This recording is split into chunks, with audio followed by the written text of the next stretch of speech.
Hallelujah. परमेश्वर में आप सबको जय मसीह की। आपके अपने जीवित चैनल परमेश्वर में आप सबका बहुत बहुत स्वागत है। विश्वास करता हूँ कि आप सब लोग भले चंगे होंगे, परमेश्वर में आशीषित होंगे।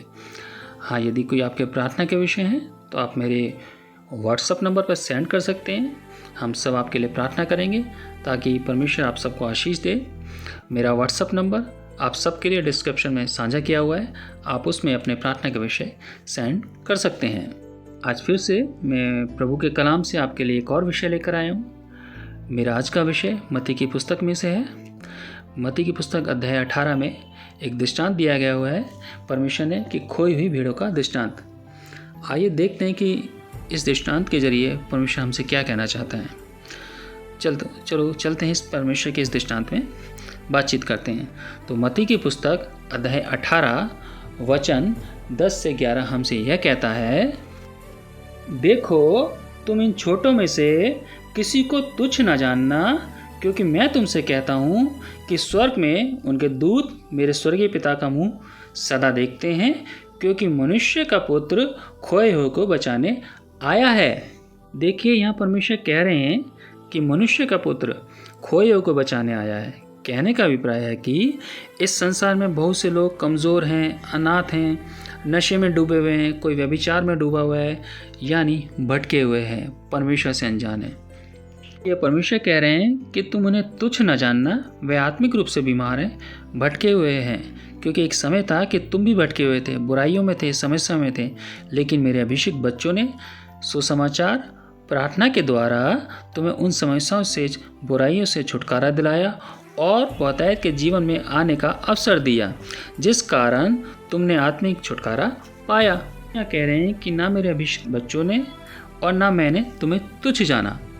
ये प्रभु हमसे बार बार यहाँ कह रहे हैं कि तुम भी उन्हें तुच्छ ना जानना, उन्हें अपने समान समझना और मेरा सुसमाचार उनको सुनाना। आगे देखते हैं कि परमेश्वर आगे वचन में हमसे क्या कह रहा है। आइए पढ़ते हैं कि परमेश्वर क्या कह रहा है। मत्ती की पुस्तक अध्याय 18 का 12 से 14 वचन हमसे यह कहता है, तुम क्या सोचते हो, यदि किसी मनुष्य की 100 भेड़ें हों और उनमें से एक भटक जाए तो क्या वह 99 को छोड़कर और पहाड़ों पर जाकर उस भटकी भेड़ को ना ढूंढेगा? और यदि ऐसा हो कि वे उसे पाए तो मैं तुमसे सच कहता हूँ कि वह उन 99 भेड़ों के लिए जो भटकी हुई नहीं थी इतना आनंद नहीं करेगा कि जितना कि इस भेड़ के लिए करेगा। ऐसा ही तुम्हारा पिता कि जो स्वर्ग में है, यह इच्छा नहीं है कि इन छोटों में से एक भी नष्ट हो। आइए इसको हम इस प्रकार समझते हैं। कल्पना कीजिए कि चरवाहा अपनी 100 भेड़ों को चरा रहा है। अचानक उसमें से एक भेड़ भटक कर जंगल में चली जाती है। अब यहाँ उस एक भेड़ के लिए चरवाहा घबरा जाएगा कि कहीं जंगल में मेरी भेड़ को जंगली जानवर ना खा जाएं, और वह जंगल में उसे ढूंढने निकल जाएगा। और जब वह उस भटकी हुई भेड़ को ढूंढ कर ले आएगा तो वह बहुत खुश होगा और उस एक भेड़ के लिए आनंद मनाएगा, क्योंकि वह भेड़ अब उसके पास है और सुरक्षित है।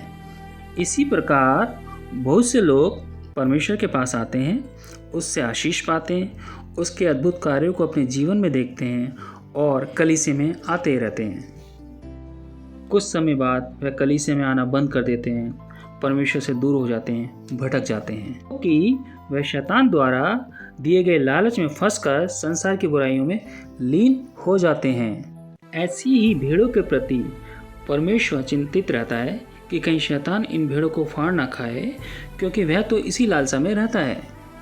इसीलिए परमेश्वर कहता है कि ऐसी भेड़ें जब वापस आती हैं तो स्वर्ग में आनंद मनाया जाता है, क्योंकि 100 में से 99 भेड़ें तो प्रभु के खेमे में सुरक्षित हैं। जो एक भेड़ भटक गई थी वह फिर से प्रभु के खेमे में शामिल हो गई है, इसलिए वह प्रभु के हाथों में सुरक्षित है और इसलिए परमेश्वर उस स्वर्ग में आनंद मनाते हैं। इसीलिए ऐसी भेड़ें जो परमेश्वर के राज्य से भटक गई हैं, प्रभु उनके पास अपने संदेश भेजता रहता है, अपने अभिषिक्तों के ज़रिए, इंटरनेट के ज़रिए, व्हाट्सएप मैसेज के ज़रिए, ताकि वह प्रभु में सुरक्षित हो सकें। मैं आज इस पूरे प्रचार के माध्यम से आप सबसे यही कहना चाहता हूँ कि बीते समय कोरोना आया, लॉकडाउन लगा और प्रभु में बहुत सी सभाएं ऑनलाइन लगी। और जब लॉकडाउन खुला, कलीसियाएं खुली, तो जब कलीसिया में आने वाले लोगों को देखा गया तो बहुत से लोग भटक गए थे। ऐसे ऐसे हमारे भाई बहन थे जो प्रभु में लीन थे, प्रभु में अच्छी गवाही थी उनके जीवन से प्रभु के अद्भुत कार्य हो रहे थे, लेकिन फिर भी इस लॉकडाउन के द्वारा शैतान ने उन्हें भरमा दिया। तो प्रभु आज भी उन भेड़ों के लिए चिंतित है, उन्हें ढूंढ रहा है, उनकी खोज में है कि फिर से वो प्रभु में वापस आ जाएं, ताकि शैतान के हाथों ना पड़े जाएं, प्रभु में सुरक्षित हो जाएं। यहाँ मैं यही कहना चाहता हूँ कि हमें भी प्रभु के इस कार्य में उसके साथ सहयोगी होना है। यह कार्य प्रभु का ही नहीं, हमारा भी है। हमें भी उन भटके हुए भाई बहनों के लिए प्रार्थना करनी है, उनके पास प्रभु का संदेश निरंतर भेजते रहना है। रुकना नहीं है, थकना नहीं है, क्योंकि हमारा प्रभु भी रुका नहीं है, थका नहीं है, क्योंकि वह अपने बच्चों से अद्भुत प्रेम करता है, अपने बच्चों को आँख की पुतली के समान संभाल के रखता है। इसीलिए मैं आप सबसे यही कहना चाहता हूँ कि हमें भी अपने प्रभु के लिए अपने कार्यों को करते रहना है, उन मेरे भाई बहनों के लिए बहुत से प्रार्थना करती रहनी है, और जब तक लगे रहना है, जब तक वो प्रभु में वापस नहीं आते, जब तक वो प्रभु में सुरक्षित नहीं हो जाते। अब मैं अपनी बातों को यहीं पे विराम देता हूँ। आइए अब इस विषय के लिए हम लोग अब एक साथ होकर, एक मन होकर प्रार्थना करते हैं। प्रभु जी, आपका धन्यवाद करते हैं एक बार फिर से हमारे भाई बहनों के साथ बैठकर आपसे बातचीत करने का मौका दिया, भाई बहनों से बातचीत करने का मौका दिया। आपने इस वचन के द्वारा हम सबसे बातचीत की। पिता, इसके लिए हम आपका तहे दिल से लाखों करोड़ और खरबों धन्यवाद करते हैं, क्योंकि हमारे लिए सबसे सुंदर समय, सबसे आशीषित समय हमारे लिए वही है जब प्रभु हमारे साथ हैं, उसका वचन हमारे साथ है। जब उसके वचन पर चिंतन मनन होता है, विचार विमर्श होता है, तो वही समय हमारे लिए अद्भुत है। उससे अद्भुत समय हमारे लिए कोई नहीं है, उससे अद्भुत कार्य हमारे लिए कोई नहीं है। प्रभु जी, प्यारे यीशु, इस वचन के द्वारा आपने हम सब से बातचीत की, हम सब से आप बात कर रहे हैं इस वचन के द्वारा, और अपना काम ले रहे हैं। प्रभु, हमारे जीवनों से भी आप अपनी महिमा ले रहे हैं, धन्यवाद करते हैं। प्यारे यीशु मसीह, मेरे जीवित खुदा, हम भी ऐसी भेड़ों को ढूंढने के लिए तत्पर हैं जो भटक गई हैं परमेश्वर आपके राज्य से। हमें ऐसी भेड़ों से मिलाएं खुदावन, ऐसी भेड़ों के पास ले चले खुदावन। हाँ परमेश्वर, जहाँ आप अपना काम करना चाहते हैं, ताकि वो भेड़ें परमेश्वर आपके खेमे में फिर से आएँ, फिर से वो परमेश्वर सुरक्षित हो सके, और स्वर में परमेश्वर आनंद मनाया जाए उन भेड़ों के लिए। प्रभु, उन भाई बहनों के लिए, उन बच्चों के लिए, उन खोई हुई भेड़ों के लिए हमें बोझ दें। हमें परमेश्वर अनुग्रह करें, हमारे जीवन में अगुवाई करें उनके लिए खुदावन। हमें याद दिलाएं खुदावन कि कौन सी भेड़ें जो भटक गई हैं हमारे कलीसिया से, हमारे प्रभु के राज्य से, हमारे रिश्ते नातों में जो भेड़ें थी, जो परमेश्वर में थी, भटक गई हैं। प्रभु बताएं हमें उन्हें, अगर हम भूल गए तो खुदावन, जहाँ हम इस्तेमाल करना चाहते हैं प्रभु, ले लें हमको इस्तेमाल के लिए। परमेश्वर, हम अपने आप को समर्पित करते हैं आप में। प्रभु, हमें अपने कार्य के लिए इस्तेमाल करें खुदा, जो भी आप हमारे जीवन से कार्य लेना चाहते हैं। और ये वचन बहुतायत से परमेश्वर, बहुतायत से तेरे बच्चों तक पहुंचने पाए, उन लोगों तक पहुंचने पाए प्रभु जहां इसकी ज़रूरत है खुदा यीशु मसीह, ताकि तेरा वचन परमेश्वर उनके दिलों को, आत्मा को छेदने पाए, और परमेश्वर तेरे वचन के द्वारा बहुतायत से गवाही आने पाए, बहुतायत से काम हो खुदावन, जिसमें तेरे बड़े नाम को, तेरे वचन को इज्जत मिले खुदावन, तेरा नाम हो रोशन इस संसार में खुदावन, और पृथ्वी के आखिरी छोर तक तेरे बच्चे गवाह ठहरे परमेश्वर में होकर खुदावन, परमेश्वर की महिमा के लिए।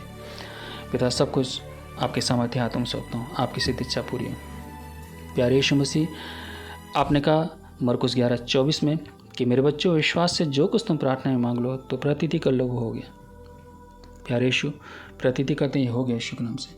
सारा आदर, सारी महिमा मैं आपको देता हूँ पिता, और इस दुआ को यीशु के जीवित और सामर्थी नाम से मांग लेता हूँ। दया के साथ सुने और ग्रहण कीजिए प्यारे यीशु मसीह, आमीन। मैं विश्वास करता हूँ कि आज के कलाम से परमेश्वर ने आप सबसे बातचीत की है। परमेश्वर आप सबको बहुत बहुत आशीष दे।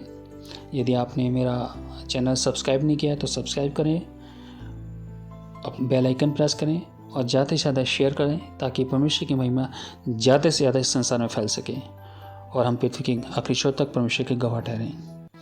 लाइक करें। परमेश्वर आप सबको बहुत बहुत आशीष दे।